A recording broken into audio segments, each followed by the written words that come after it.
Hey guys, Cam from Barbecue Spit Rotisseries and Flaming Coals. I'm here to answer those questions you may have online or in store.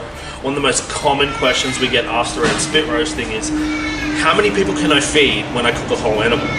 Now, this is a really difficult question because it depends on the size of the animal.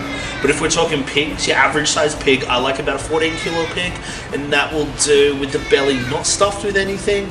We're looking at feeding 20 to 30 people.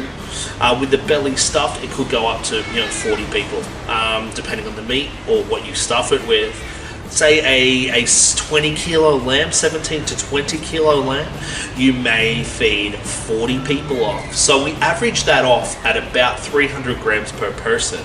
Now that's an average, not including sides and stuff like that, but of course you are going to have those salads and all those other party favorites. Hopefully this helps you out, and thanks for watching, and we'll hope to speak to you soon.